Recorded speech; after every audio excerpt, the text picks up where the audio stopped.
Pirates top prospects here on the call up. You've got me, Aram Layton, Jack McMullen. Of course, this is a system we're pretty familiar with because Jack called the games for the AAA affiliate, and a lot of good arms ran through there, especially even starting early in the year. A guy we won't talk about, Paul Skeens, excuse me. So you get to see a lot of talent make its way through Indy. Also got to have a lot of those guys come on the show because of that. So a lot of fun interviews. If you're a Pirates fan that just found us, go check out those interviews throughout our catalog in the past because pretty much talked to just about everybody that made it up to AAA. But pitching. They've added some bats. Of course, Konnor Griffin, having him, I wouldn't say fall, but having the opportunity to draft arguably the top prep bat where the Pirates were picking, put them in a great spot for upside bats wise. And they were able to acquire some other bats over the last couple years that I think have kind of balanced out the system. Nick Yorke, a great addition as well. Yeah. This is a good farm that has now really balanced itself out. Entered the year very pitching heavy, but again, with the acquisition of Nick Yorke, being able to draft a Konnor Griffin and a Wyatt Sanford as well, like they're in a pretty good spot as a farm system. Yeah, and they're in the process of adding more controllable talent bat-wise, which I think is important. Like you mentioned Yorke, who still was a prospect, had yet to debut when they acquire him for Quinn Priester. But, I'm thinking about even like a Spencer Horwitz this offseason. That's a guy with 5 years of control. So, I saw the videos from Pirates Fest. I'm sure you saw the videos from Pirates Fest as well. I think that fan base is getting a little impatient for big league success, and understandably so. It's been a really long time. It's been 2014, 2015 since they were in the postseason last, and it's been somewhat uncompetitive since then. But, they have, for my money, the best pitcher on the planet, and I think a consensus top 3 pitcher on the planet right now. And they have this opportunity to build out a 5-year process, and they do have Paul Skeens for 5 more years. I know he was awarded that full year, but you can look at this and say, okay, that's a guy that's here for 5 years, and we know we're getting a perennial Cy Young contender. How do you build around that? I think their answer, instead of going to throw the 3-year deal at Anthony Santander, is we're going to find a guy that's going to get on base at a 390 clip in Horwitz, and we've got him for 5 years. And we're going to find a guy that we feel is undervalued in the Red Sox org, and Nick Yorke, and we're going to give him 6 years. And Billy Cook, same deal from Baltimore, give him 6 years. Yeah, and I like that approach. It'd be nice to supplement that with some free agent acquisitions, but that's more of a just baseball show conversation. I will say they have done a pretty good job, as you mentioned, at acquiring that controllable offensive talent. And as always, we have the article linked in the episode description. And if you're on YouTube, you can follow along with the names to watch that Jack will lead us through alphabetically. Yes. So let us start with, as I pull this up again, Jaden Woods, a lefty reliever out of the University of Georgia. And the pickings were a little slim when you look for the names to watch, because obviously ARM ranks 1 through 15, and then you're dipping in like the 16 through 25 range. Jaden Woods is a reliever that has shown pretty well with a mid-90s fastball and a very solid slider from the left side. Walks became a little bit of an issue, and he struggled a bit more than I think many were expecting at UGA, but this was a guy that was throwing leverage in the SEC as soon as he stepped on campus, and the punch-outs racked up, man. So I do feel like he could be a lefty weapon at some point soon, because he finished the year with AA Altoona. I do like Woods a lot. I think he's a big league arm without a doubt. The velo can average around 94, but got some good ride to it. You mentioned the breaking ball. He'll mix in, a changeup as well. That's not bad, but it's really that fastball breaking ball combo from the left side. He's big, he's athletic. And they had him going multi-innings, which I like a lot too, where some outings he was going 3 innings, 2 innings, inning and 2/3 pretty often as well. So he's kind of this Swiss Army knife for you that I think can get lefties out for sure, but also a guy that I think you can stretch out in middle relief and eat up a couple innings as well. Yep. Next guy is Lonnie White Jr., and this is a name that you've seen on these lists for quite some time, and it's still almost entirely unknown with Lonnie White. He played 11 games in his first 2 seasons, and since then hasn't played more than 90 in a given season. I think it was 60-something in 23 and then 89 games in 24. 14 homers, 15 bags. He K'd 35% of the time.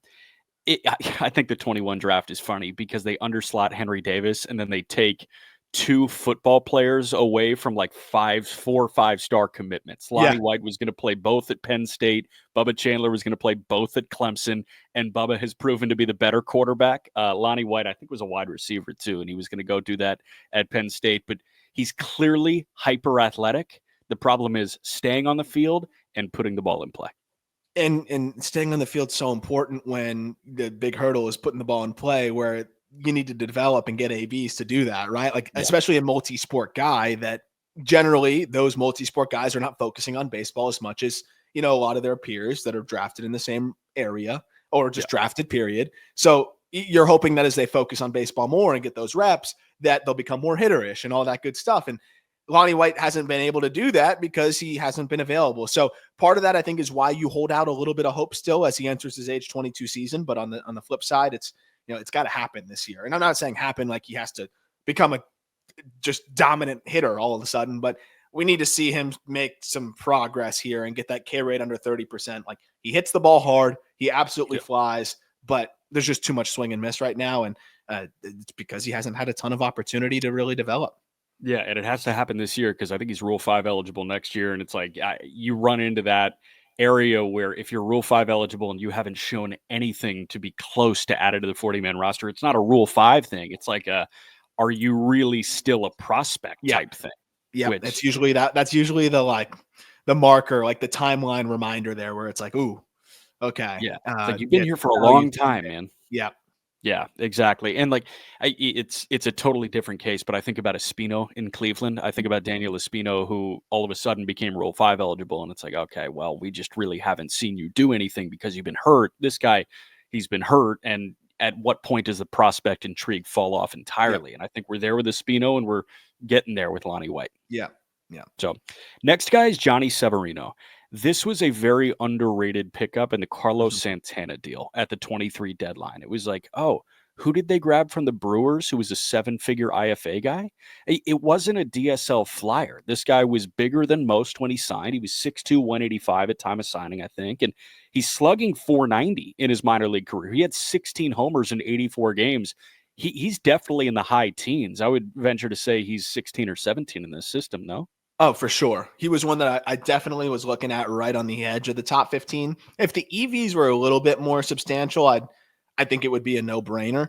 But he's an outslug the exit velocity candidate because of the way that he pulls the ball in the air consistently. And I think that's why we saw him, slug, like you mentioned. So this is a guy that has a pretty good feel for the barrel and leverages it well by pulling it in the air. But it's a little bit more difficult to do that at high A and double A if you aren't, an elite bat to ball guy. And it seems like the bat to ball is average at this point, but it's a really sound offensive profile overall. And anytime you can pull the ball in the air with that kind of consistency, I'm going to be intrigued, and I'm excited to see what it looks like in high A. But this is definitely a solid bat.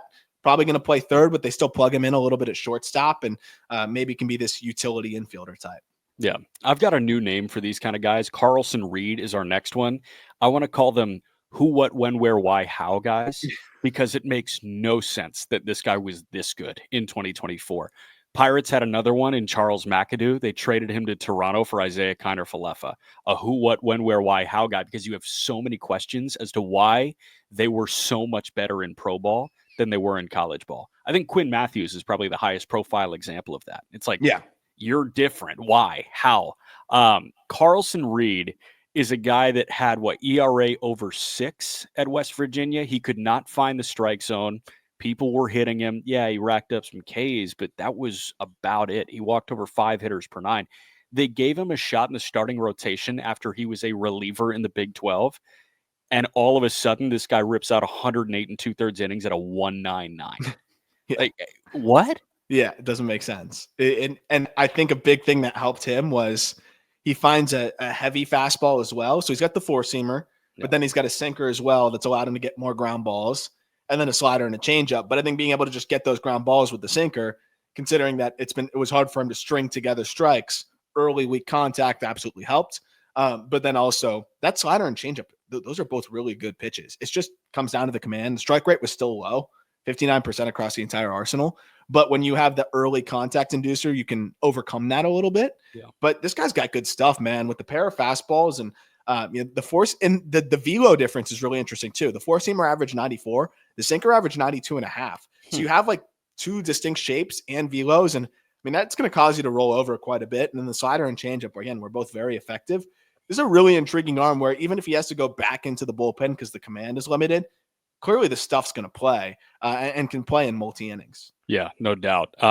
Next guy is a fascinating one to me, and he probably projects as a first baseman long term. But Axiel Plaz got to low A Bradenton, and I got my first text about Plaz from Taylor Davis in 2022, I think, maybe 23 when he was at the complex. But Plaz, he said, this kid absolutely mashes. And the two guys that he sent me texts about were Plaz and Jun-Suk Shim. Yeah, understandably so, because like the stuff was absolutely insane. But Plaz is a guy that has a ton of pop.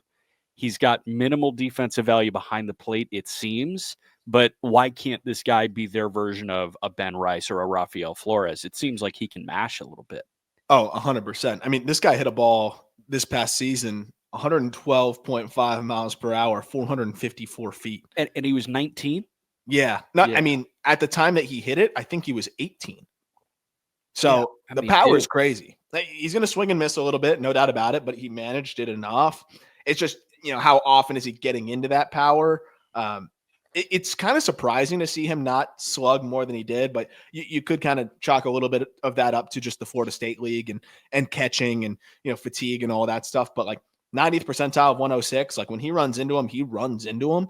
So with a little bit more refinement, I mean, there's a guy that's not that far off from the top 15 either, because just the raw power is so ridiculous. I think for his age, you could argue that 70 raw power, at least close to it. And I mean, it's not like the whiff was egregious. So this is a fun player to monitor going into next season. I think you're probably more excited for Plaz based on where he was as an IFA signing than you are Mitch Jebb, unfortunately, because Jebb was the second pick of that 23 draft after Skeens. Jebb went 42nd after Skeens went 1. It's been pretty darn underwhelming, unfortunately. And he was a guy that was really good at Michigan State, really good on Cape Cod in his summer previous to his draft here, his summer prior. And that all of a sudden resulted in this crazy draft boom. It's really unorthodox. He's very fast. But I ask you, is there any power projection there at all? No, and that's the big problem. And he did play better down the stretch, final 30 games, /304, 354, 11, but it's a long time in high A for, a college, an advanced hit first college bat. Yeah.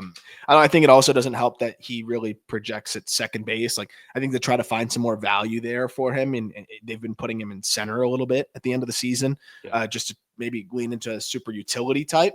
Does not hit lefties well at all. So that's another wrinkle in this thing, but maybe he's a guy that you just shelter from lefties. That does kind of hurt when we're talking about a super utility type that you're hoping for, maybe. But yeah, it's just limited impact. And, the hit has been fine. It's been above average maybe, but it needs to be plus or better for him to be an everyday player at the highest level. And it seems like now it's more of a bench role potentially. Yeah, unfortunately. Next guy is Yordany De Los Santos, shortstop, who's 19 years old. He was a 7-figure signing in 22, and it's been a pretty funny development. He played that 22 season in the DSL, and then after that, he split 23 between the complex and Bradenton, and then split 24 between the complex and Bradenton. Why wouldn't you just do the complex in 23 and Bradenton in 24? I have no idea, but he was so good at the complex. He has not been very good in Bradenton. So 25 is all about clearing that hurdle of low A struggle. Yeah, I mean, like you mentioned, good at the complex. Like he was very, very good there for sure. Like 900 OPS at the complex. That like he put up great numbers. I think there was a challenge for him. He was very aggressive at the complex because he was hitting everything. And then you go into low A, and it's like, even in low A, stuff's better. You're gonna face the repercussions of chasing at a near 40% clip. So then he was a little bit more selective at the end of the year at low A, and seemed like he started to settle in a little bit and sprinted through the tape. So this is definitely a player that going into next season, very eager to see what it looks like. He'll be 20 though, so it's like, it feels so weird saying that, but given that it's low A and it'll be a second taste, like you want to see that sprint through the finish line carry over into a hot start to low A next year. And then I think you can start to see that IFA hype and the reason why he got paid, the big bucks. No doubt. 2 more names to watch here. Christian Curtis is a guy that we've really liked, and we saw in the fall league, and it's like, okay, there's some stuff here that you can really enjoy. It was a weird college career at A&M and Arizona State. There was a bizarre surgery that I needed to do a little bit of reading up on, ulnar transposition surgery, which takes the ulnar nerve from the back of the elbow and it alleviates pressure by moving it to a less physically stressful position. Like it almost moves it from the back of your elbow to the front of your elbow, the nerve. But this guy had a 7 ERA in 64 innings in his draft year.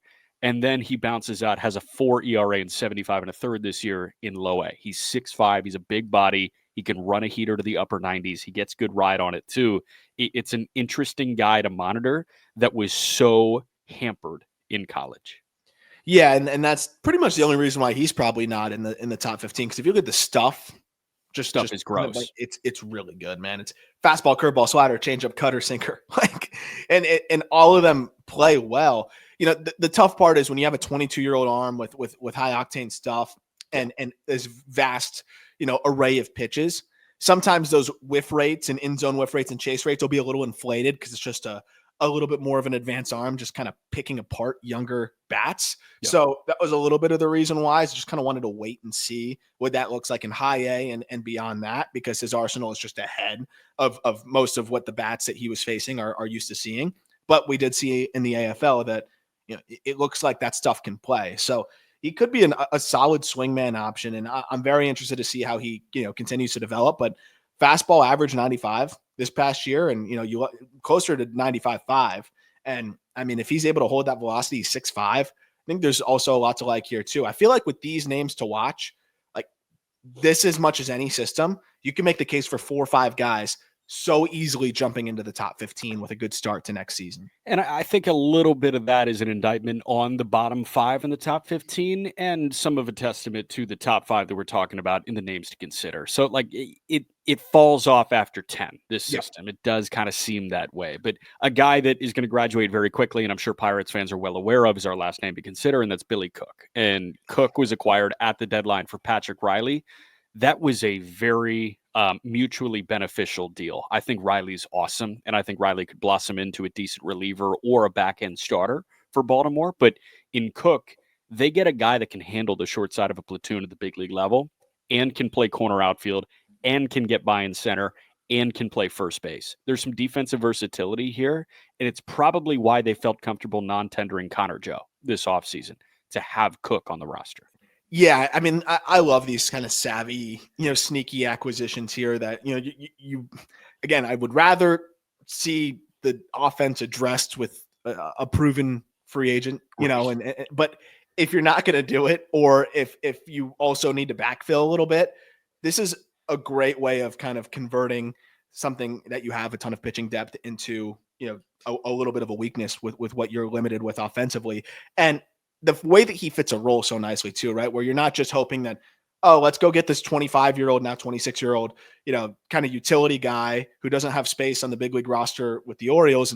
And let's just hope he hits enough. Let's hope something clicks for him. I don't think that's necessarily the case with Cook. It's let's go get a guy that has something that he's really good at that we think is can translate at the big league level, and then lean into the versatility too. And that thing that I'm alluding to is crushing lefties. And I think that's going to translate. 1,000 OPS against left-handed pitching this past year, 301, 436, 566 this past season. And that's including the big league stint. The fact that you can move him around and he mashes lefties, that's how you piece together better offensive situations here, right? And I think that's going to help them a lot. I think Billy Cook is going to fill that short platoon role really nicely, and it helps that he can play a center field, a left field, a first base as well. He's especially when you look at O'Neal Cruz now too. Like, I know you want him to develop, but I think you're better off giving Billy Cook those left-on-left AB or those lefty ABs, and he can really fill that production. I think so. Like, and at this point with O'Neal Cruz, does it make much sense to like have him hit 080 against lefties or whatever it may be? I don't think so, especially because that's a guy that you see like isn't entirely invested to left-on-left ABs. Like, it's one of those where I think he knows that he's deficient in that area, and he just kind of calls it, and it's like, okay, you know what, I'll take my lumps, and then I'll feast on righties. Yeah, exactly. And that's why I think he was a great acquisition and can kind of plug in multiple spots. And if they want to shelter Horwitz, I don't have his left on left numbers in front of me. I'd assume he kind of hits everybody, but that's just another situation there where they can do that. But I think there's a case that Billy Cook could also be over the next guy that we're going to talk about. But just because of how much I liked him when his velo was up, I got to give him one more year to kind of show it. Mm-hmm. And we're going to get into that. That's Anthony Solometo at number 15 in a moment here. But before that, a quick break. Number 15, Anthony Solometo. It was a weird year. Probably I would say probably the most disappointing season of any prospect in the system, because of the fact that there was so much excitement around him after what he did in 2023, where, I think it's really easy to forget how good he was in 2023. And it wasn't just the fact that he was effective in getting out. It's like he was getting swings and misses. He was getting some contact in the ground. His velocity through a lot of his starts in 2023, he was averaging 92, 93 miles per hour. And from that Madison Bumgarner funky release, like with the slider as well, that's going to play. There was always a question of, okay, what's going to be that like third pitch for him? He did kind of have two variations of the fastball, which helped. But I never thought it would get to the point where the fastball, which we did see it tick down at the end of the year, but we also saw him blow past any innings threshold he had previously. So wasn't too concerned about it. Yeah. I think over the last few starts, he ticked down to like 90 flat instead of 92, 93 on average. There were some starts early in the season in 23 where he was averaging 94. Yeah. But then he pops out in 2024 and immediately, like first start of the year, averaged 89.5. Then it was 88.8. Then it was 89, 88.8, 88.8, 88.1. I was like, whoa, what's going on here? And him at 92, 93 versus 89, it's going to be a big difference. All of a sudden, that funk doesn't matter as much. All of a sudden, those fastballs start to just both look flatter and easier to differentiate. And then the slider becomes much less effective as well. At that point, he just started nibbling, and he looked like a shell of himself for the most part, because he kind of was from a velocity standpoint. It's a less effective version of Sean Sullivan with the Rockies, where, you're looking at Sullivan and you're saying, okay, you're sitting 88 or so, and you're still throwing to, a mid to low twos ERA. If you tick up to 90, 91, you could be unstoppable in the big leagues because of the funk. But if he's at 88, you have a feeling that guys are going to figure it out and he's going to get killed in the major leagues. Or if he ticks down and there's a health issue and he's 86, 87, like, you're screwed. With Solometo, it's the same deal. If he's 93, 94, he can survive in the major leagues probably right now because of the funk, because of the two-pitch mix. But if you're 89, you're going to get killed, man. And unfortunately, he got killed, and he spent time on the dev list. And it was just – it was a brutal year where you saw tick-ups from Bubba and you saw tick-up from Harrington. Like, all these guys improved, and then Solometo was kind of left by the wayside. And that's unfortunate, because I was as excited for him as any of those guys in the system. No doubt, especially with the way that he finished. And pretty much whenever he was sitting 92, 93, like, it was dominant. It really was. Opponents had a 634 OPS against him in 2023. Against his fastball, it was 645. And if you actually bake in the sinker as well, it was 633. So when a guy's doing that with his fastball in his age 20, 21 season, and really getting pushed pretty aggressively, getting up to AA and having success there, it was really easy to get excited about him. And he was even effective at 90, 91. But again, when it gets to 89, it's much tougher. The changeup feel wasn't there. I do wonder if just something wasn't right with him physically. And that's why he's going to get the benefit of the doubt early in the season. And hopefully he bounces back, because this is a guy that could be a back end of the rotation starter. But for now, it looks like more of just a depth arm until, that stuff ticks back up. But he'll be 22 years old for the entirety of the season. And you just hope that he kind of gets himself right physically to be where he needs to be for 2025. Yep. Number 14 is one of our favorites. We've been talking about him for a little bit, and now we're finally going to get to see him this coming season in full season ball. David Matoma. Matoma signed out of Uganda, and it was so much fun the first time we got to really just reveal him to most of the world. I feel like, where it's like, hey, there's a guy from Uganda in the DSL that's throwing 100 miles an hour. He reined it in a little bit this year, and he averaged 96 with the fastball. I think that was more of a focus for sustainability and also just filling up the zone, and he did that at a much better clip. If you include the postseason outings, because that's probably not going to show on Fangraphs and stuff like that, but it's pretty important because it's pretty much 30% of his workload, and he looked even better during the extended or whatever those extra outings were. He was pretty darn effective in 16 appearances. And I think just to be able to see him pitch to that, actually, if you can combine the extended outings as well, 22 appearances, a 1.17 ERA, 30 and 2/3 innings, 36 strikeouts, 11 walks. To see him, cut down on the walks, continue filling up the zone, the confidence with the slider as well, landed that first strike 75% of the time. That fastball is going to play from his little wiry frame. And this looks like a really fun identification by the Pirates and a guy that could be a really solid reliever. $20,000 in 2022 out of Uganda. They signed another guy, Armstrong Mahuzi, this year out of Uganda for $45,000. That's such an awesome name. It's an awesome name. But I'm looking here, and there's a great article by Greg Presto of The Athletic, and it was like celebratory boat cruise on the Nile for Armstrong Mahuzi to so celebrate signing with the Pirates. And I mean, this is crazy. His signing bonus of $45,000, Mahuzi, almost 70 times the median annual income of his fellow Ugandans.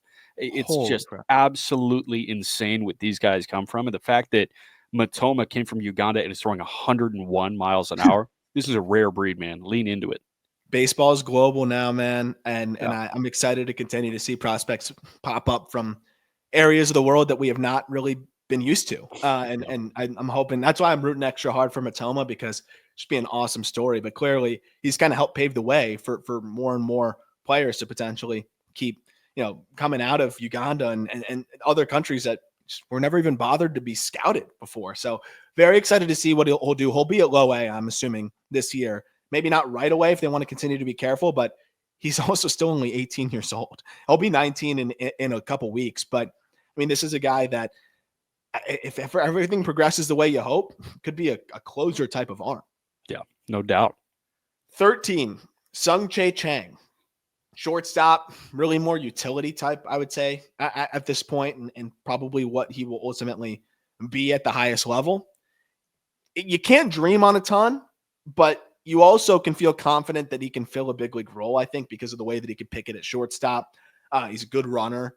He does decent plate discipline, and he'll hit the ball in the air to the pull side enough to where, he'll sneak 5-10 home runs out of there. But if the hit tool was a little bit more proficient, I think I could talk myself into him, being this like regular utility type. But I just don't think there's good enough bat to ball with the power deficiency to project him as a guy that's going to be playing 4 or 5 days a week. I think it's more of a bench role, but because of how versatile he is and how fast he is and the fact that he can play a quality shortstop, I think this still is a solid prospect. Yeah, I got a very, very brief look at him at the end of the 24 season in AAA, but for the most part, he was in AA this year. And it's interesting. Like you look at the AA numbers and all that. It's like, okay, this guy is productive and everything, but it just seems like a very, very safe profile. And I feel like at 13, you're banking on the floor of third middle infielder here with him, and I wonder what the ceiling is for a Tsung-Che Cheng. I wonder if there's really much there with a 30 game power. He can run. Yeah. He can handle several different positions and he can draw his walks. But I just wonder if he actually excites people, if he is in a starting role or a platoon role. It's hard to project a player of that archetype to just make this, 5-8% leap in contact rate at this stage at 23 years old at the upper levels, right? So that's where it's like the floor ceiling might be as condensed as possible here, which, is not a bad thing when you know at least what you're getting. But at the same time, I just don't like the only way where I could see him pushing higher is a leap in the contact department. And it's hard to do that at this stage. You never know, but it seems like that might be difficult. Yeah, I think so, but we'll see. Number 12, another utility type, but this is a guy that could slug enough to fill that role as a more regular utility type. Jack Brannigan. Brannigan is kind of polarizing in some ways. I think, people that are really lean into the analytics, and just look at the batted ball data, I think would push him higher. And then I think traditional looks from scouts and stuff like that may push him a little bit lower. I'm kind of in the middle. Brannigan, the hit tool is probably below average to fringy, but he is a guy that elevates consistently. And so the exit velocities are average, but with the angles that he creates, and how free. I mean, this guy had a 27% ground ball rate. Like, he's going to be able to hit 20 home runs, I think, if he hits enough. The play discipline's solid. He's a fine shortstop. He projects best at third base, but he's a guy that can plug in at shortstop, play a good second base. This was a two-way guy at Notre Dame. So rocket for an arm, above average runner. I do think he could kind of force his way into, more regular reps. I think the hit tool may ultimately keep him a little shy, but you can see the potential here if he's able to hit enough to, tap into the 20 home runs. Yeah, I like him more than Cheng personally, just because I think that there's it's funny, like I say I like the floor at Cheng, but I wonder what the ceiling is. The floor is way lower for Brannigan, but I do like the ceiling a little bit more. And this guy is way more physically advanced, and I think you can probably tell on these MILB TV streams, man. Yeah. Like we're seeing a guy, and we saw him during spring breakout, and it's like his arms are massive. He's a strong dude. He's well built, and I will bank on that. I will bank on the physically gifted guy, and they've got a lot of guys like that. Like a Nick Gonzalez, way stronger than you would ever expect when you see him in person. And Brannigan, it's kind of the same deal. I'm banking on him just being another one that you throw into the fold of Gonzalez, Triolo, Yorke. They're collecting these dudes like infinity stones right now. Yeah, which, I like that approach to a degree. I'd like a little bit more variance, but, at the same time, Brannigan in the third round, you can understand it. And it's a little bit stiff at shortstop at times because he's so strong, like you mentioned, but at the same time, he makes all the plays he needs to make. The instincts are pretty good. And I think the fact that he can play a passable shortstop and a good third base and you can move him around helps the profile a ton. Again, it just really comes down to, is that hit tool closer to a 40 than the 30 that I currently see it at? If it's closer to a 40, I think he can hit 20 home runs. And then that's a fun player that you can move around the diamond, play, 3-4 days a week, maybe more than that when you need to. Could be a second division regular even potentially, and, carve out a nice career. Yeah, no doubt, man. The above average speed helps as well. Yeah, for sure. Pitching project here, and a fun one, but a project. Zander Mueth at number 11. Have you seen this guy throw? No. It is very weird. Like, very, very weird. I know looks are limited. That's the only reason why I asked. This is like, I was able to get limited video. I have not seen him throw in person, but it is as funky as can be. Mueth, comp B round pick. That was 67th overall in 2023. This dude's 6'6", 200 pounds. And what I like about him, though, is, again, if you're going to be funky, sometimes funky doesn't totally correlate with very unique, because we get kind of all ends of the spectrum now in baseball where there's a lot of guys with the same kind of funk. There's not a lot of guys with Zander Mueth funk. And I think that's what makes it really fun. The challenge is when you are kind of outlier in funk, usually it's going to be hard to throw strikes. There's a reason why not a lot of people move the way that you move usually. So 6'6", like 200 pounds and long levers, but just a 58.5% strike rate last year because he had to manage all that. Not only that, his stuff moves so much from this, sidearm horizontal release that it's really hard to, I think, manage it in the strike zone. He averaged 16.5 inches of horizontal movement on his fastball this past year.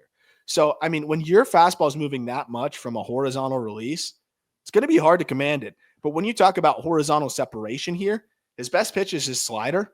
And when it's anywhere around the zone, it's dominant.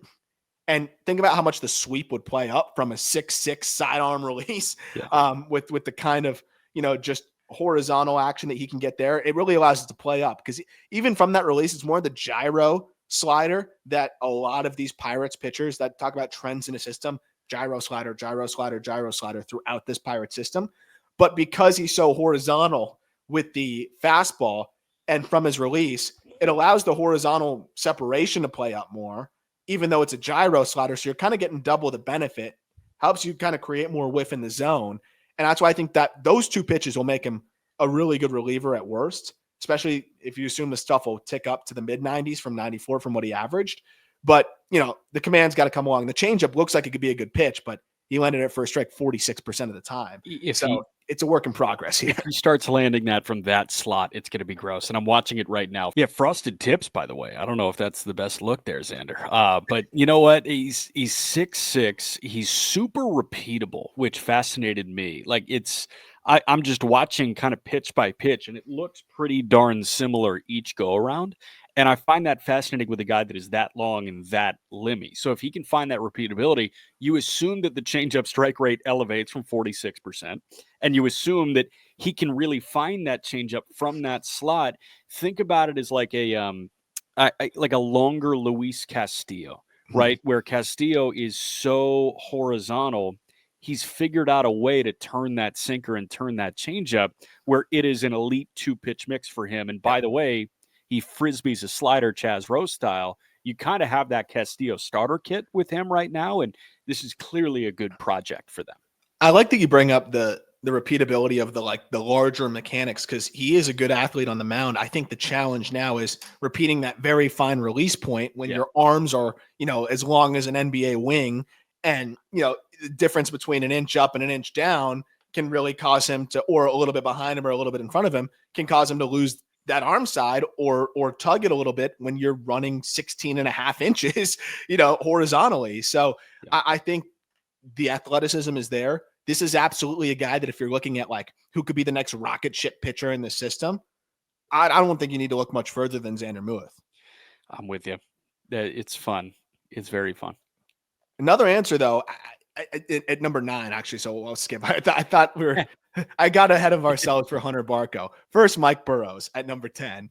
Mike Burrows, who's no slouch himself, actually, turned in a nice season. I know a guy that you've liked for a long time, and I'm right there with you. Returned from Tommy John surgery last year, and to come back and throw pretty darn well and regain the feel. What stood out to me is that the command was solid enough coming back from TJ. But the big thing with Burrows is when he made his return, the fastball quality took a hit. Not from a velocity standpoint, which is good. That's the most important thing, right? Because that's sometimes you're concerned about health and just getting back to who you were. But I think his arm angle changed a little bit. And I think more importantly, just the way that the ball was, spinning off your fingers. And that's such a feel thing. I think people really take for granted the guys that can create that vert. Some of them do it naturally, but a lot of them have found that feel to spin it off of their fingers. And it can be hard coming off of TJ. Yeah. And that was the one thing that I saw a big difference with Burrows. And it's really important for a guy like him because he's a high release guy.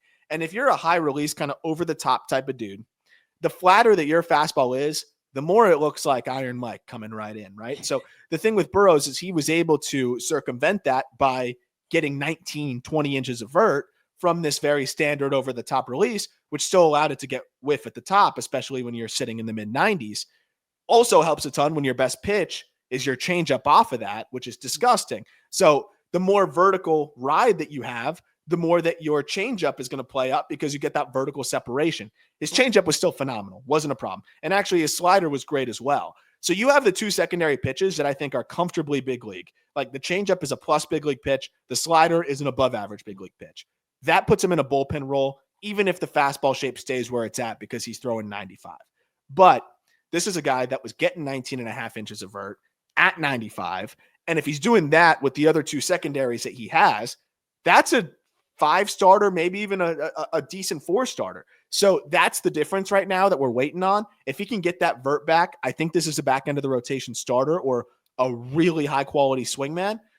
Right now, if the fastball shape is kind of taking a hit, and I mean, he gave up an OPS over 1,000 against the 4-seamer last year.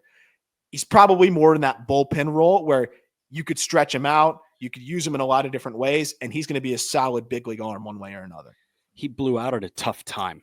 And like, I'm just thinking about the, overall timeline of Tommy John recovery when you blow out that early in a season. I think it was second start of the 23 season. So he comes back. Yeah. So he comes back around the All-Star break. And that's clearly not a guy that has built up and, built to a course of like, hey, let me finish the year strong. It's let me get back to the minor leagues. Let me get back to my minor league ascension, trying to get to the big leagues as quick as possible. And it's a really tough time, man. And like, I don't blame. He was an 11th round pick in 2018. And obviously he got a better bonus than your typical 11th round because it signed him away from a college commitment, but it's not Andrew Painter. Like Painter can rest and he can build up in the AFL and he can go through an entire offseason and he can come back looking closer to Andrew Painter. versus Burrows did a thing that's pretty similar to what guys do at the big league level, where if they blow out early, they're trying to get back for a postseason push the next season. Like there's a reason Boz didn't look like Boz at the end of the 23 season was when he was coming back. Yeah. That's my thing. I talked to Mike and I was like, what is the last thing to return for you? And he said, feel. And there you go. We didn't even talk about that. It's all you gotta know. It's just feel, man. Like it's the feeling of the fingertips and what the fingertips are gonna do. And that is what people run into when they're on their way back from Tommy John. You saw that feel come back a little bit more at the end of the year. A little bit. That last start against St. Paul before he got up to the big leagues and made his debut. 10 punchies. So you can see it coming, but that changeup is plus. That slider is good. He's going to be a big league arm, but if that feel with the fastball comes back a little bit more, they're in a good spot. But what I like about the Pirates pitching situation is, Burrows is a guy that can get that feel back now if they want in the bullpen and just throw there, or they can start him in AAA again and, let him keep building up as a starter and see if it comes back that way. But this is just Mike Burrows is like the quintessential example of having pitching depth, where it's like, if you got to plug that guy in as a starter, he can eat innings for you and survive, but he also could build up into something that's a lot more solid than that. Or you can put him in the bullpen right now because your rotation is so filled out, and he's going to really bolster that bullpen that, a lot of people are paying a lot of money for even seventh inning guys. It wouldn't shock me if Burrows became a quality. We saw Carmen Mlodzinski, do that. It wouldn't shock me if Burrows became a quality seventh inning guy either. And I think they're okay leaning into that. I'm looking at the crop of tier 2 arms in this system. And what's crazy is the number 10 prospect in this organization is a tier 2 arm because it's so loaded at the top. And you've got Skeens for 5 more years. You got Jones for 5 more years. You got, Bubba for 6. You got Harrington for 6. At some point you run out of starters. By the way, they just paid Mitch Keller last year. So we're looking at them running out of starting pitchers. Okay, who transitions to the bullpen? And I think the answer in the upper minors is Burrows and another guy that we have yet to talk about. Yep, absolutely. Well, we'll get to, and I forgot how high we ended up pushing Barco, but number 9 is Levi Sterling, who is another, I think this is the exciting part of like the next wave of pitching talent potentially. I've reached out to Tyler Jennings, who's now our draft guy here at Just Baseball. By the way, check out On the Clock, and we are going to have draft rankings for high school and college out on justbaseball.com sometime this week. So keep an eye out for that. I haven't gotten a chance to see much Levi Sterling. So that was one where I got to reach out to our draft guy, right? And what did you see from Sterling in the spring? And he had him up to 95 on his gun, but he said it was, more 91 to 94. But what he kept reiterating was how easy the delivery was for Levi Sterling. And he's 6'5", 200 pounds, 37th overall pick in 2024. And I mean, they gave him a good chunk of change, right, to forego college. And understandably so, when you have the feel for a changeup that Sterling already has. I think the Pirates have done a good job with helping guys develop that gyro slider that they covet. So if that slider can come along as well, you can have a really intriguing 3-pitch mix here where Sterling gets the heavy fastball, good changeup.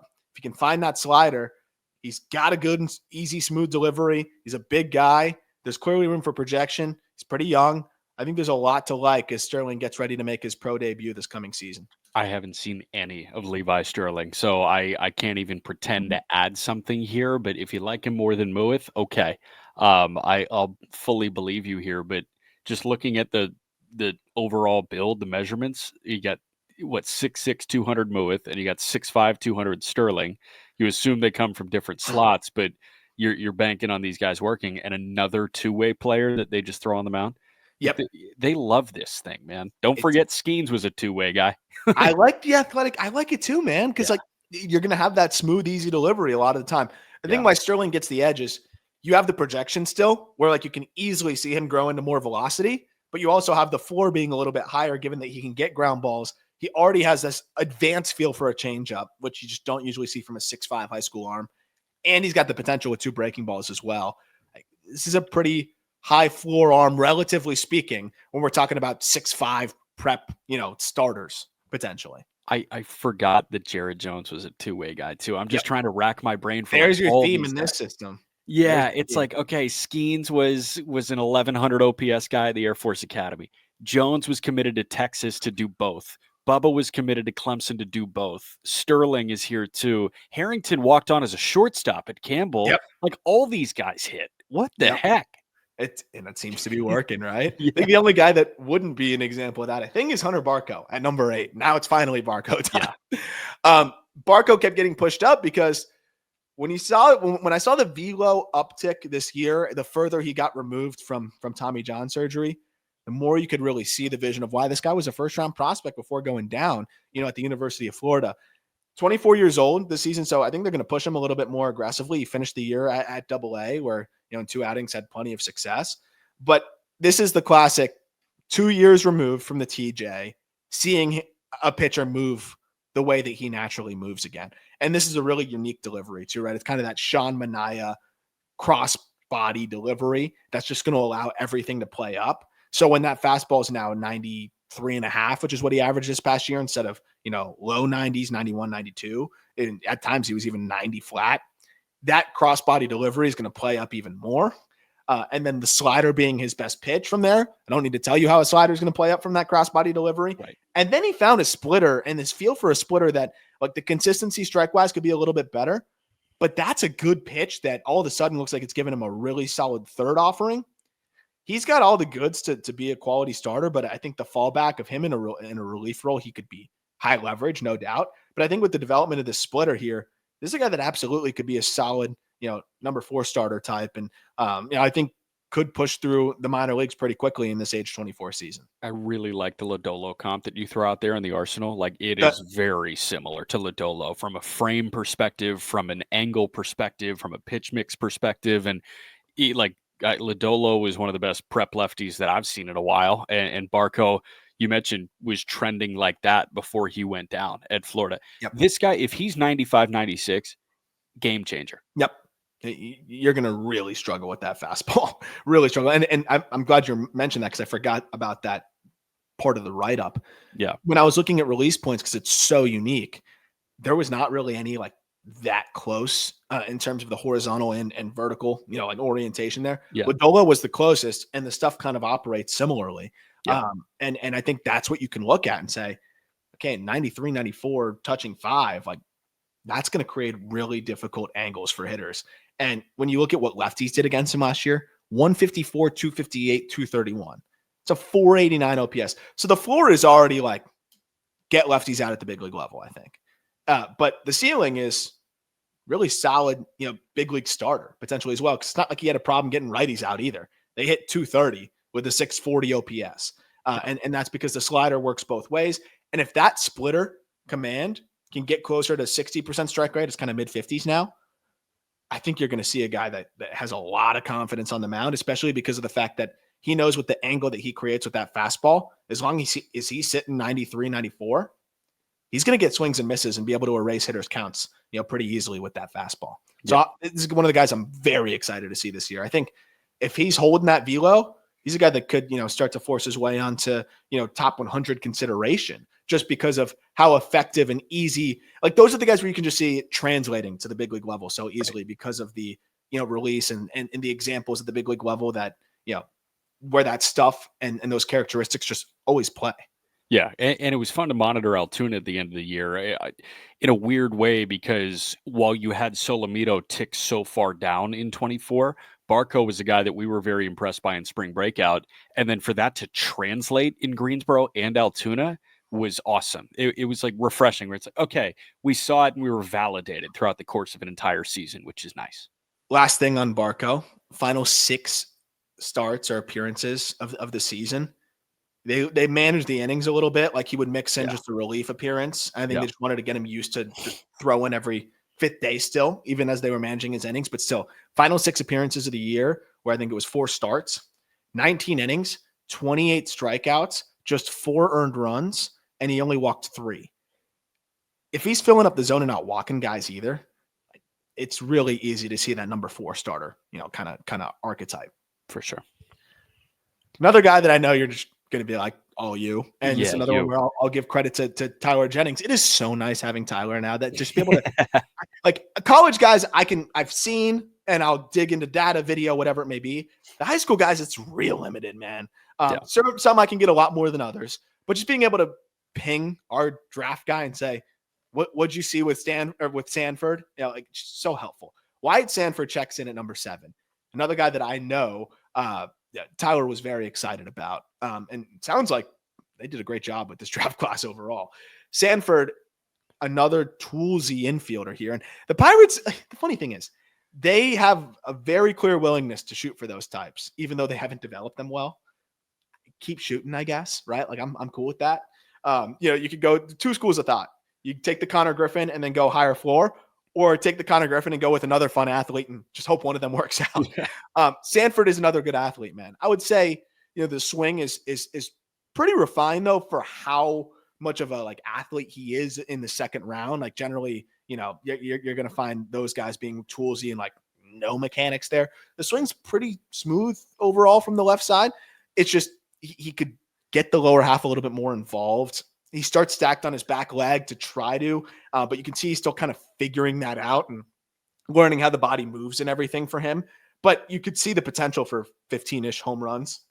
But he's a plus runner. And what Tyler said to me was the defense at shortstop is what stood out to him as well. He's a guy that he thinks definitely can stick there. I wasn't able to get a lot of video look there. So that was super helpful because that really helps the archetype, where if it's average hit and maybe average power, but plus run and above average defense potential at shortstop, you can dream on an everyday shortstop there. But if it's average defense at shortstop and kind of average across the board, then you're starting to get squeezed more into that utility role. So I think because of that, you get the plus speed and the above average defense at short. You still hope that he can grow into more offensively, but it makes it easier to dream on that everyday shortstop potential. Yeah. His dad got to the big leagues too. I just found that out. So there you have the bloodlines as well, and that really works. And I feel like when you take a lottery ticket, like you could look at a Konnor Griffin or a Wyatt Sanford, it's kind of nice when your dad has been there and probably been very around throughout the course of your life, man. So that's pretty encouraging as well. The fact that he can do all this and he's pretty tooled out, with Griffin looking like he could turn into a Gold Glove caliber center fielder, you might have your shortstop answer. And like you look at this organization, who's the shortstop now that Cruz is in center field? Yeah, there's not a lot of options there. Maybe there's not a lot of options complex. to project. Yeah. Which I'm very eager to see. We'll get to Griffin, but I'm very eager to see where they kind of divvy up the reps for him defensively. But it does make it a little bit easier if they do like him better in center to justify that with what you got, here in Sanford. Because he looks like a natural at the position as well. Yeah. Number 6, a guy that I know you got to see plenty of, and we also had a conversation with here on the call-up, Braxton Ashcraft. There is no doubting the stuff at this point. No, not at all. It's just about health. He took a step in the right direction in that regard. I mean, he did end up missing the end of the year due to some forearm issue, but he did reach a career high 73 innings. So that was the positive. The negative is another arm issue here, and he's barely thrown really relative to most of his peers as a second round pick in 2018. 6'4", about 200 pounds. The Arsenal, like when I was grading out the Arsenal, I'm like, this is a top 100 prospect Arsenal. Yeah. But what has he thrown? 200 and is he thrown 200 innings yet as a pro? Ooh, let's see. Somewhere around there. I think it's right around 200 innings as a pro, if I'm not mistaken. But it's just the health. I don't know if they're going to keep him in the rotation or if they're going to another guy that you could move to the bullpen, man. And I think he could pitch the 8th and 9th potentially with what the stuff looks like. The fastball is above average. The slider is plus. The curveball is plus. Like that guy in short spurts is going to dominate. And we saw it this year. I mean, 12K outing in his final AA appearance before he gets up to AAA. And then I think it stinks that you probably saw a fatigued Braxton Ashcraft by the time he got to AAA. Right? I don't know, man. 19 1/3, 2 runs, 1 earned. Like I agree. It's just the velo was down a tick, which is the craziest part. Like if he got up there a little bit earlier, I wonder if the stuff would have been even louder. But you still saw him dominate, as you mentioned, in AAA.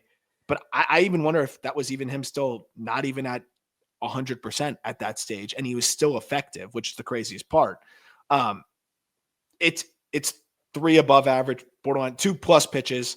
He averaged 95.5 over the course of the season.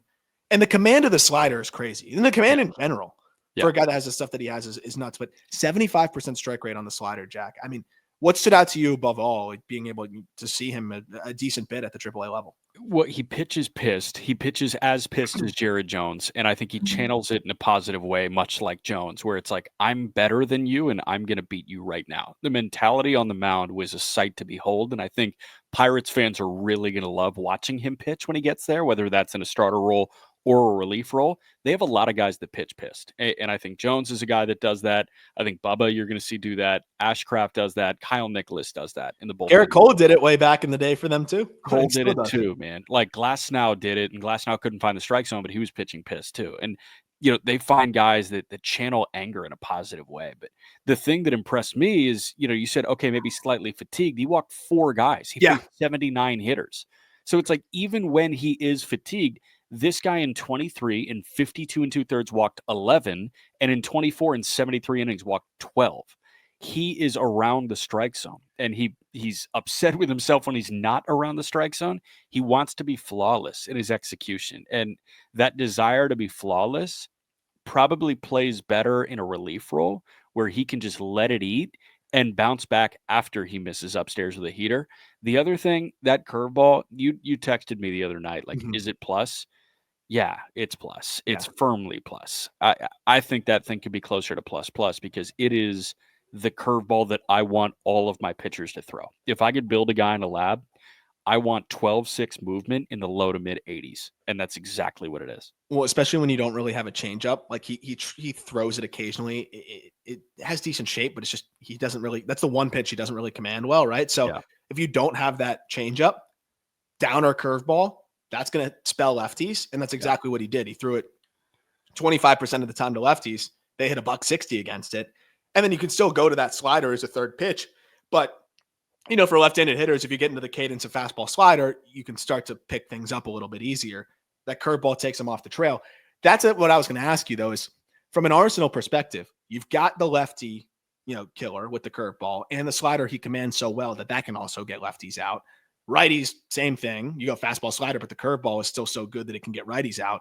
He walks 4% of batters. So you're like, man, this guy is such a high probability starter. If you look at the Arsenal and the command, it almost feels like, I don't want to say a waste because he could be so good in relief, but it's like, it almost feels like, I want to see this guy as a starter.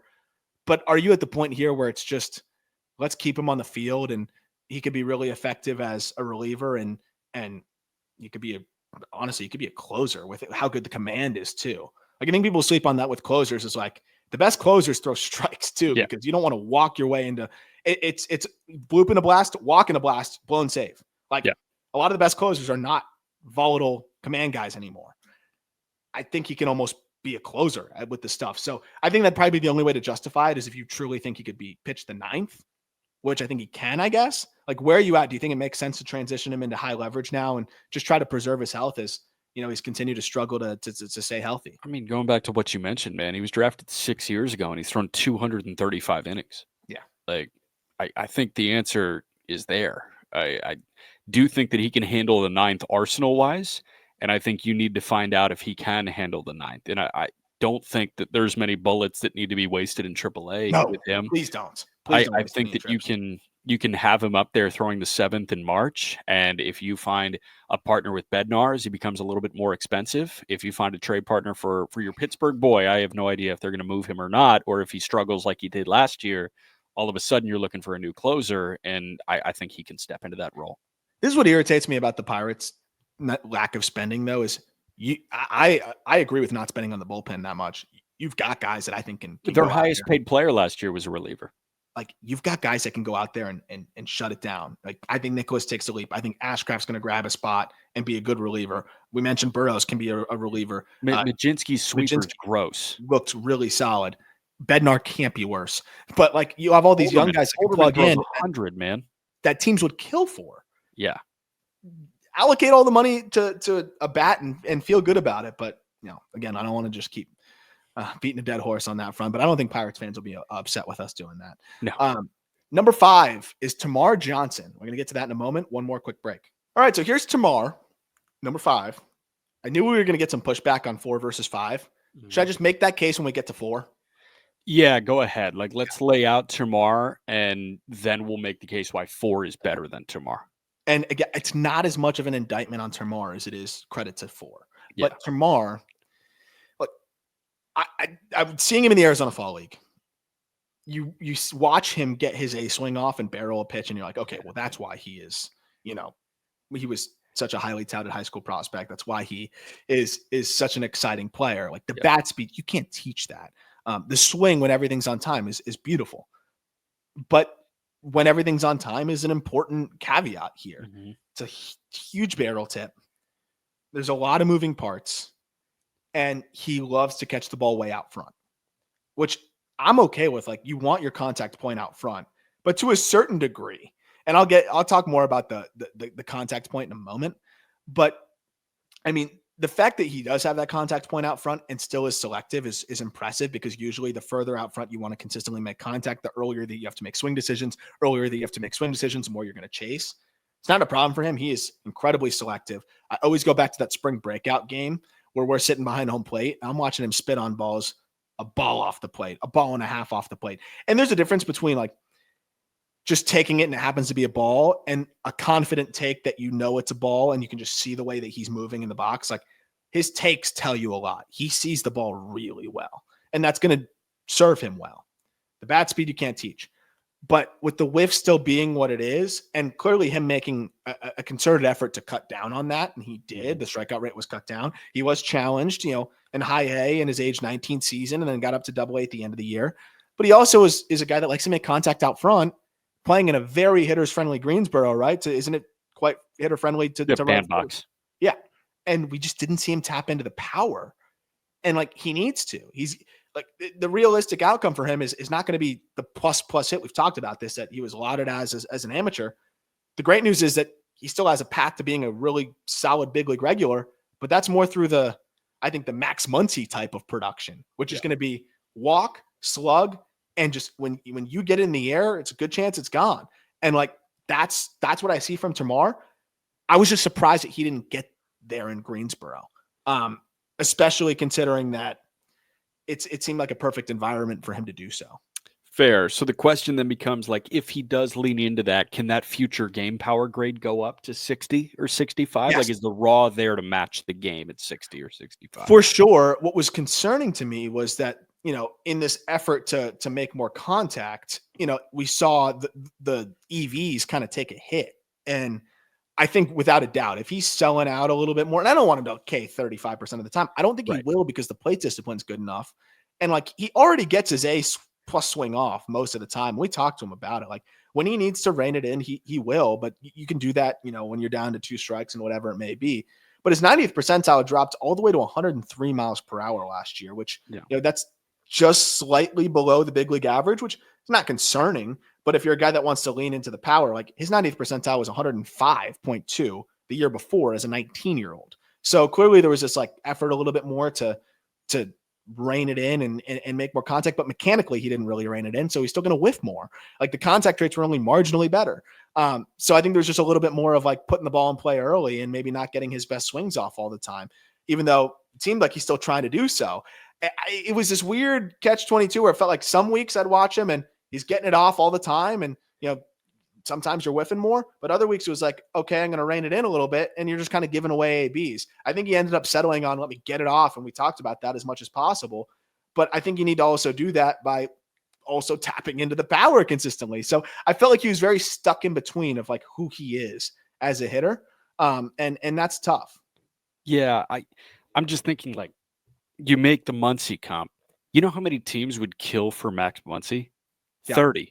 Like 30 teams want Max Muncy. So if he can get into the A swing a little bit more, like you're talking about, or at least, make A or B plus contact, like you're talking about, like, all of a sudden we become a very, very enticing piece. But the fact that the EVs dipped while he was trying to find this middle 55-55 ground, and I'm talking about, hit tool and game power tool, like 55-55 isn't going to work for Termarr Johnson. So I'm with you, man. Well, and contact rate in 2023, 73%. Contact rate in 2024, 74%. Okay. Yes, the strikeout rate dropped to 21% from, I think it was somewhere around like 24, 25 or 26, excuse me. And that's impressive being more challenged. But I think that was because through stretches, then he wasn't getting that A swing off. And he was more focused on just kind of getting the ball in play and doing that. The one other thing that's interesting to me is like, again, you want to get the ball out front a little bit more. And I'm going to write a whole piece on contact point at some point when things slow down this offseason. So you don't want to catch it too deep, but you also don't want to catch it way too far out front, because it becomes very difficult to, I think, adjust to the secondaries and things like that. Relating his average contact point to big league hitters, there were only 4 big league hitters that had an average contact point further out front than him. One is good company, Jose Altuve, but he also has the Crawford boxes, and he's also Jose Altuve, and he also runs an 87% in-zone contact rate. Right. 2 is Xander Bogaerts, who also runs an 89% in-zone contact rate. Then you have Austin Hayes, who did not play very well and still ran an 82% in-zone contact rate. And then you have Jose Caballero, who's not really lauded for his hitting. Speed. The closest comp to him, both contact rate-wise and contact point-wise, is Randy Arozarena, a very volatile hitter, but found the way to just kind of slug to the pull side and make it work. And I think that's kind of what you can maybe look for with him, is like that Arozarena type of offensive output, where it's going to be a little volatile. And I think that's where he can elevate himself with the walking ability. Yeah. But I also think he catches it so far out front because the barrel tip is so loud, and he's really got to whip it back around and get it out there. He's so quick that he circumvents it, but I still think there's a need to clean it up a little bit mechanically to make it all work, because you can't teach his freakish hands. Like, he clearly has. I mean, if you ask the average professional hitter to swing the way he swings, they'd get blown up. Yeah. Like, I think it says a lot about his ability. And you can't teach the discipline either. So, like, you have all of this groundwork already laid. It's a matter of fine tuning and seeing certain aspects of his game elevate. And it feels like they're not easy things to elevate, but they're things that are manageable for a guy with this many athletic gifts. Absolutely. And then just quickly on the defensive side, solid at second base. I think that's where he's just going to play. He'll be fine there. Runs fine, but that's even more reason why I think you want to see this guy slug. And if he's hitting 25 homers and walking a lot, it's an above average regular at the position. If he pushes towards 30, you can still see that all-star potential. I think you can dream on that, but he's going to need to show that this coming season. Absolutely crazy ad next to Termarr Johnson, by the way. Oh, wow. What is this? I don't know. Mad Muscle, a lion running with a toga. What's going on here? Right above that's a house I'll never afford. We're getting some good ads on justbaseball.com right now. Another house I'll never afford. Number 4, Nick Yorke. And this is our bold take, right? And I'm not trying to be bold by doing it. It just really was like a comparison here of, if I'm starting a franchise, who do I want to roll with? And look, there's a world where Nick Yorke is a solid regular, and then Termarr's hitting 25 and walking at a 18% clip, and you're kicking yourself. Yep. But there's also a world where Termarr is stuck in this tweener phase, and you're trying to shoehorn him in as a regular, and you have no problem figuring out that Nick Yorke is going to be able to, play pretty consistently for you, at the big league level. The other concern is, Termarr really struggles left on left, 186 against lefties this past year. What I love about Nick Yorke is you start to look across the board here, man. Him getting healthy was huge. Remember, he missed his senior season because he got shoulder surgery on his throwing arm. So he didn't get to play a lot of defense. And I think that really hung over his head for a while when you talk about scouting perspectives on him. He wasn't a big summer circuit guy relative to the others. So there wasn't a lot of examples of him playing defense. And I think that cloud kind of sat over his head. It's like, oh, well, he had shoulder surgery and he's not the best defender in the world. He's probably capped, right? He gets healthy. I think this Red Sox bat speed program was also something that really benefited him. So he also got stronger across the board. But I also just think, again, just maturing physically. He had other injuries through 21 and 22, back, toe, all of that stuff. Fully healthy 2024 and gets stronger and further removed from a shoulder surgery that, and the further removed you get from that, the more you start feeling like yourself. His arm looks like it's all the way back and actually above average, at least average. He's turning in. And we see, I see 45 run times on him. You can just go on Baseball Savant, dude. Yeah. He has a 29 feet per second sprint speed. And I mean, I was stopping, video stop watching the times to first, but Savant's got that too. He's running sub 4.3s to first base as a right-handed hitter. That's comfortably above average. Yeah. So he's motoring. His 90th percentile exit velocity jumped to 105.6 miles per hour. For a 6'2", 210 guy, that's plenty. His hard hit rate jumped from 35% to 47%. And then you can attest to this, dude, and you clued me into this. He is a good defender all over. Yeah. Is he going to play a great shortstop? No. But he actually didn't suck at short, which blew my mind. He made 7 starts there for you guys in AAA, didn't commit an error, and actually looked solid. He looked very solid at third, which, again, everyone always said the arm was too short. I posted a clip of with you on the call, him making a throw on the run, and it was zippy there. We also had savant data of his throws from the outfield where it was 89, 90 miles an hour, which, and that's above the big league average out there. He covered ground in the outfield really comfortably. That was also really impressive. Probably projects best at second base, like if all things were equal. Sure. But I honestly think if you give him more reps in the outfield, I think he probably projects best in the outfield. And it wouldn't shock me if he plugged into center field in a pinch because he runs well, he tracks the ball well, the arm's good. Like, this is a super utility guy that now that he's tapping into more power, the plate discipline's above average, it's really hard to poke a hole in Nick Yorke's game. I'm totally with you. It's so funny. Like, I've never seen a guy play more free and loose in AAA baseball, because usually you see a tightened up version of a prospect in AAA because they're so close and they're trying to get there and they're pressing a little bit. There are very few guys that I've seen just be like, okay, yeah, I've got some freedom here. And he was killing in Worcester. Like, that dude was absolutely raking before the trade. And I don't know if it was the Red Sox loving Priester. In hindsight, and I think they do love Priester. In hindsight, I'm not sure Boston knew what they had with Nick Yorke because they didn't give him that opportunity. It was second and a little bit of left field. And then he comes over to Indianapolis and he plays second, short, third, left, right, center. And you mentioned it's good everywhere. It's fine at short, but it's good everywhere else. Like, I'm looking at this guy and I'm saying, like, this is the backyard baseball guy that I want on my team. Yep. It's so fun. He has a blast playing the game. And he went with the short hair thing, but it really felt like he let his hair down when he got to the Pirates. He's only 22 still, too. It's funny you bring up that point. I think that, you remember how he came out of the gate. He was a consensus top 100 prospect. And then, again, the injuries slowed him down and everything.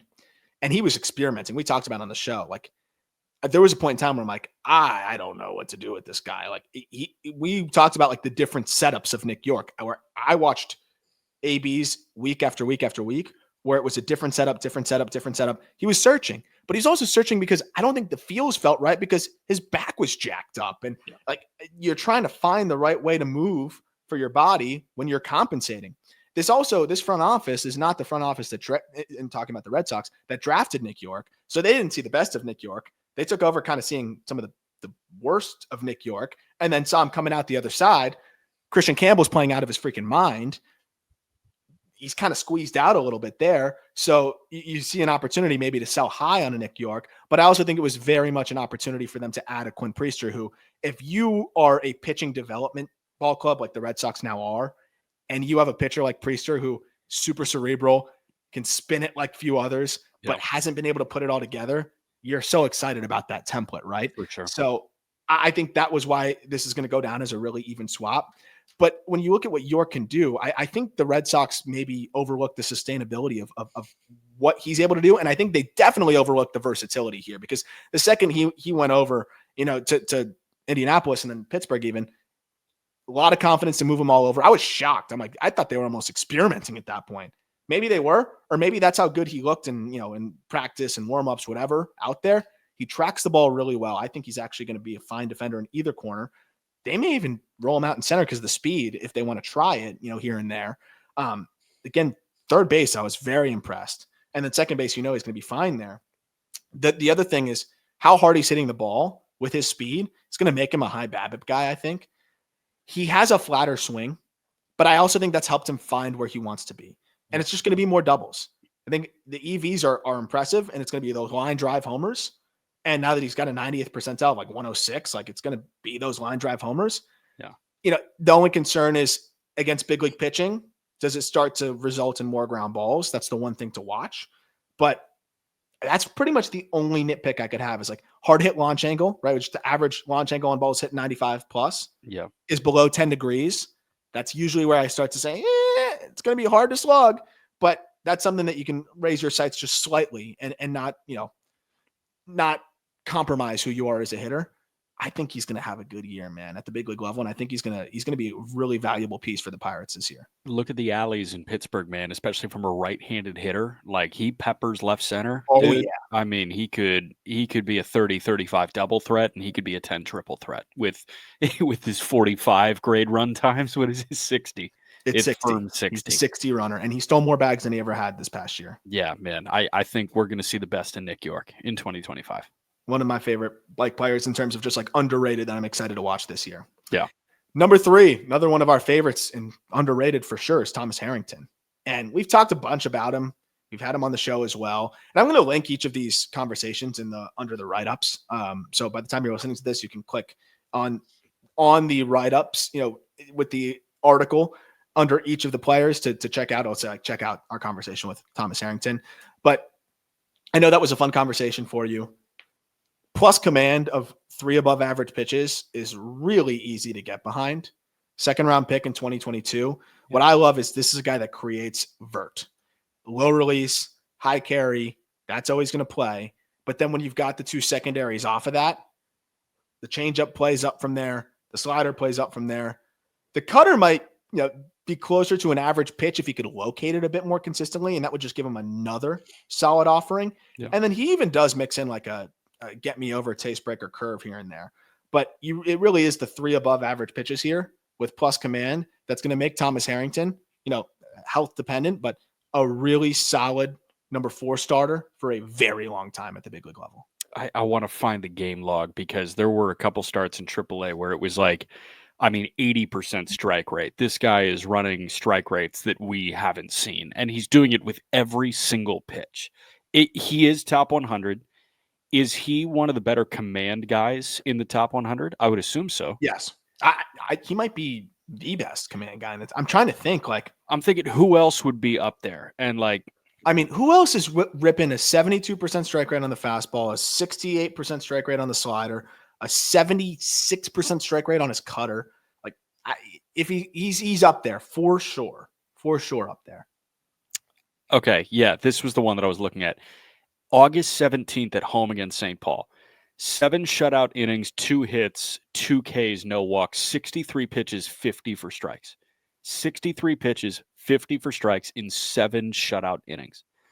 That's what this guy can do, and it's not going to be overpowering at all. Now, he is training vert, and we talked about that. We talked about that with him, and it was funny. Like, I saw Skeens at the end of the year, and, we were talking a little bit about Bubba and Harrington, and Skeens was like, yeah, Harrington's been telling me that he's really been training vert. Like, he's trying to rip that thing. He's trying to get, carry on the 4-seam fastball.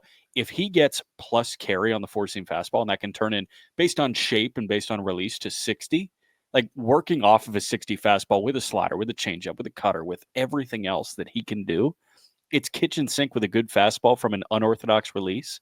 You have a back-end starter here right now, and you have a good back-end starter to possible mid-rotation starter in a year if that progresses. One of the things that I think is the biggest gap in these stuff plus models, and I've talked to a lot of hitters about this, is the way that a verty fastball then affects the rest of the arsenal. Mm-hmm. When you're worried about getting on top of something that you feel like you can never get on top of, you know how hard it is to get down to something after that? Yeah. Like, even if it's a below average pitch stuff plus wise, if it's dropping down and you're so domed up about trying to get to the top of something, it's going to play up. Yeah. And we don't quite have the measurement for that yet. And Thomas Harrington's a guy that I can guarantee you stuff plus models are not going to like. No, at all. Maybe they'll like his fastball a little bit, but the velo is probably, because it's going to be like a standard deviation away from the big league average of a fastball velocity. It probably won't love it either. So like, there's a guy that will outpitch the models for sure, especially with the command as well.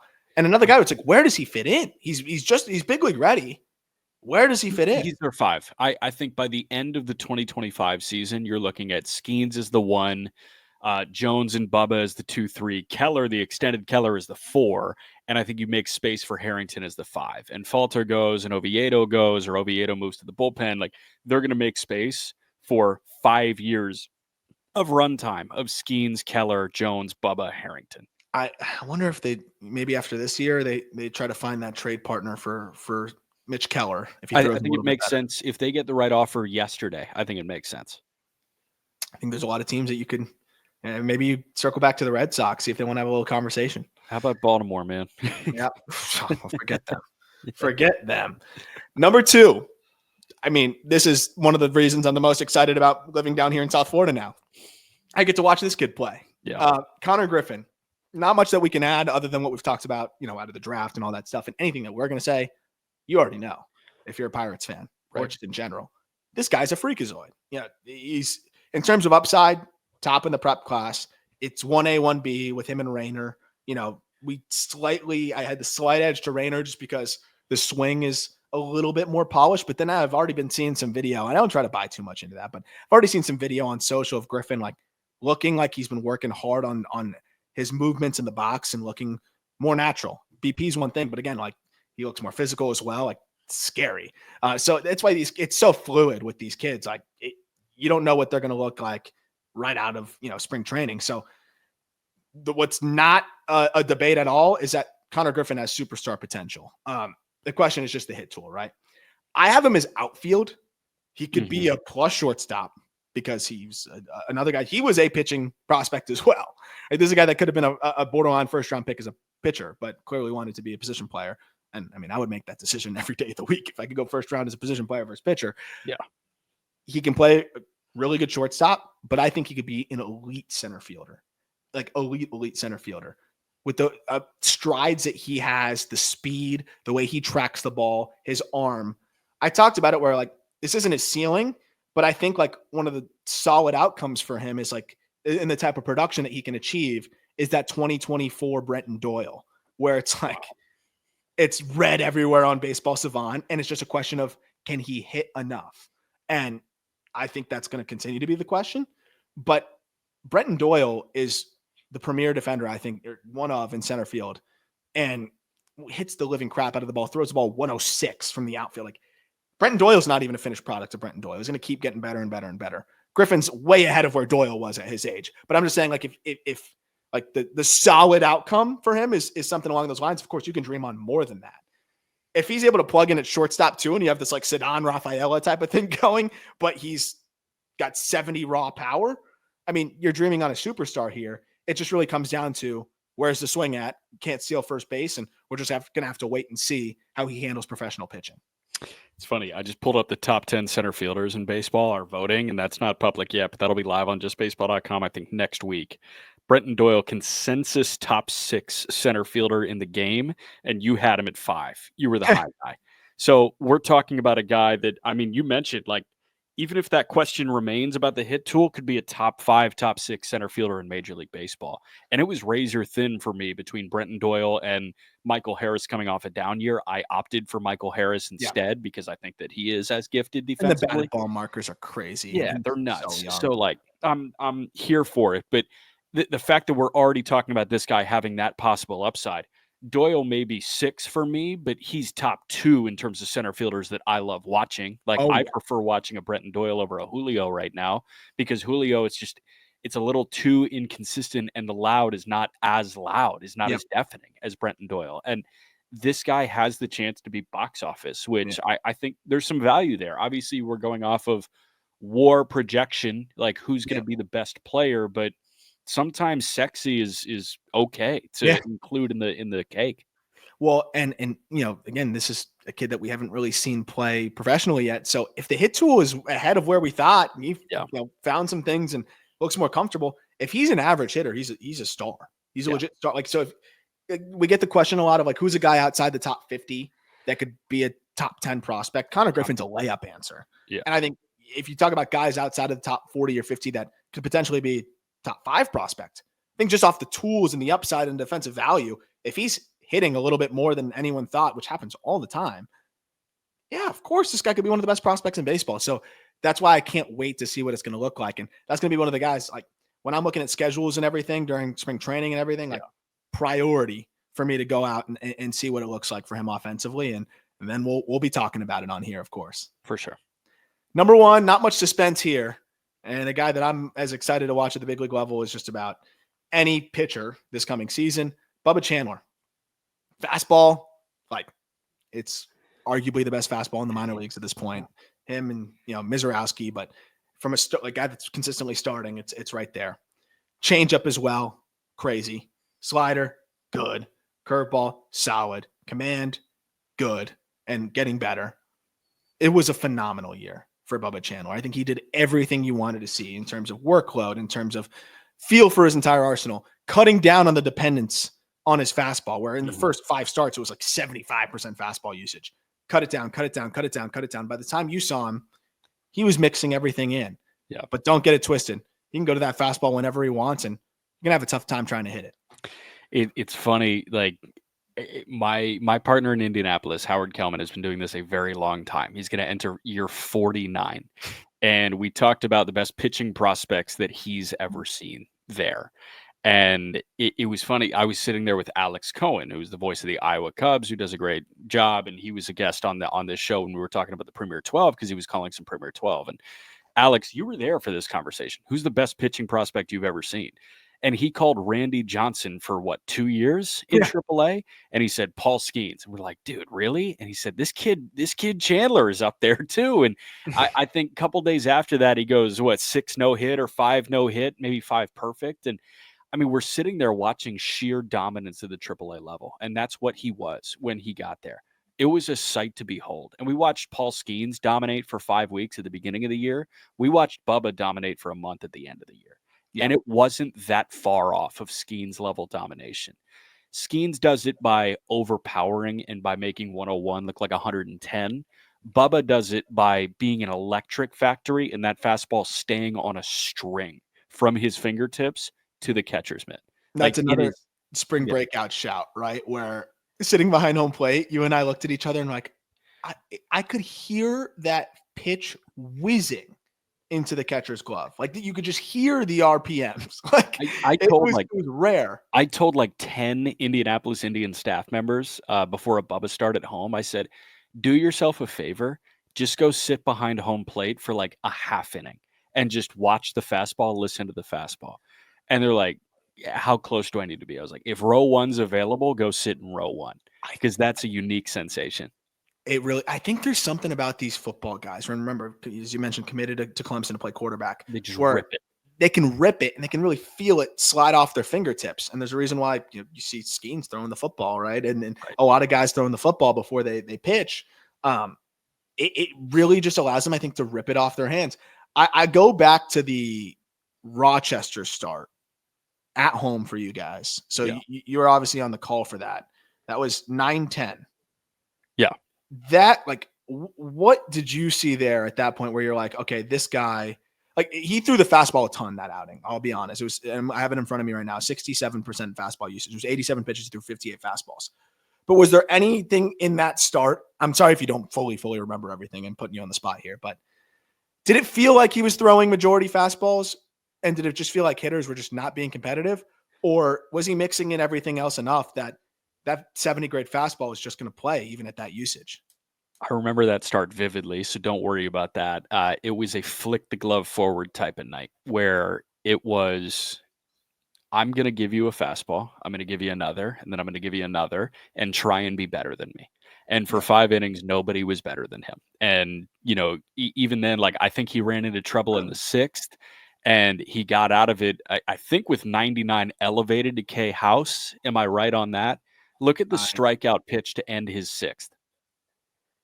Yeah, you nailed it. 99 elevated 3-2 count, bases loaded to strike out House. I remember tuning in. You texted me, tune in now. Yeah, that's crazy. Yeah, it was 99-3. Oh, here's the AB. 99-2 strike, 98 ball, 89 ball, which is a cutter. 99-3 strike swinging, 98 ball, 99 strike swinging, 3-2. Yeah. It was, I'm going to get out of this. I'm going to get out of the first trouble that I've seen, because I think it was 5 perfect. It was 6 innings, 1 hit, no runs, 2 walks, 10 Ks. Yeah. he was better than everybody with the heater. And then in the 6th, I think he walked somebody and then a base hit, or a base hit, then a walk. And you could see things start to snowball on him a little bit. And then House came up and you had that prospect matchup. And he hunkered down and was like, okay, I'm just going to beat this kid with the best thing that I have. And if I'm not mistaken, like 99.3 was his hardest heater of the night. Like he saved his best for last. Yep. And the competitive fire there with the fastball playing the way it did, there are very few prospects that I'm more fired up about than Bubba Chandler in minor league baseball. And if he's hovering around, so that was, he averaged 97.6 that start. And there was a little fluctuation where some starts he was 96, some starts he averaged 97. When he averages 97.6 and he's supposed to averaging 98 with those characteristics, he can be 65% fastball user. Yeah. But what I like now is, in the days where, and he has like a unique arm thing, right? Where like he missed some time with that. And like, I wonder if that's going to result in any velo fluctuation. I don't know, but it doesn't seem like it fluctuates that much, where even when it's down to 96, if he has to lean into the changeup and the cutter and the slider more, he can do that now because there's clear confidence in those pitches at being effective and dominant. But the days where he's feeling a little bit more fresh and he's 98, he can just dominate with the fastball. So he's got different ways where I think he could be able to get guys out. And he's probably got a conversation, a top 3 pitching prospect in baseball at this point? Job 1, Painter 2, and then I think you get into the next clump of Schultz, Dollander, Bubba. Yep, absolutely. And I think it's going to be really fun to decide between those 3 as we get closer to updating the top 100. That'll do it for this episode, unless you have any other final thoughts. I do. Very heartwarming thing that I just saw. The Paul Skeens 101 rookie debut patch was just pulled. No way. 11-year-old in LA. How awesome is that? An 11-year-old in Los Angeles with everything that's happening in Los Angeles. Like, I mean, it's so good that it was not a 60-something collector that is just going to resell it immediately. Like, it's a kid, and the kid gets to live in this moment. That's so perfect cool thing that an 11-year-old pulled that. I hope it was at a card shop or like themselves just ripping the pack. I'm excited to hear about that. How about that for timing? That's awesome. Yeah, that's great. We got Cubs later this week, so be ready for that as well. And we got the entire schedule for release that you can see linked in the episode description as well for each of the next farm system breakdowns throughout the rest of the offseason into spring training. So you can check that out there. So always, thank you for listening. Look forward to talking prospects with you later this week.